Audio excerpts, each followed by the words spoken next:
了这个疫情稳定，校园的防疫措施嘛一步一步来放宽。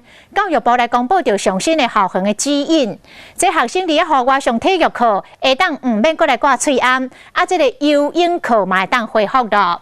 今仔日开放的第一天，小朋友真欢喜哦，讲这个跑步唔免挂喙罨，都袂因为伤翕安尼喘鼻涕咯。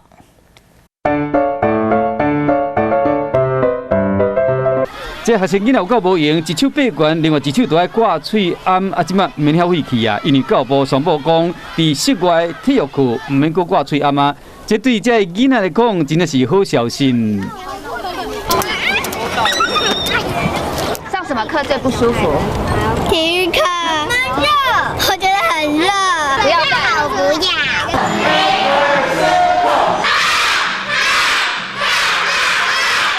上体育课唔免挂喙罨的头一天，大家搁少1年级的囡仔伫室内上体操课，赶快挂喙罨。若是到室外运动场呢？来，你可以喘的就把口罩拉下来。有听到囡仔就赶紧将这个喙罨留落来，总算会使好好喘一口气。不过有的学生囡仔是挂了惯死。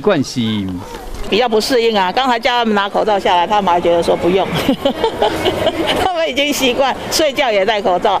好，然后穿过你的手臂，拉上来。小蝴蝶，哦，长翅膀的小蝴蝶。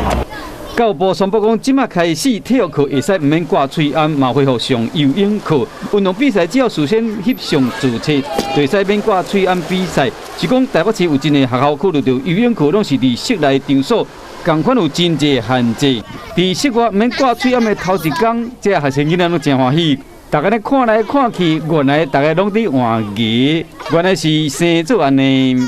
我们老师确实对孩子的那个，我有一天传了一张照片给他，他说我必须明天再去对看看，我才知道是谁。终于可以看到那个同学长怎样了。对，原来同学你长这样。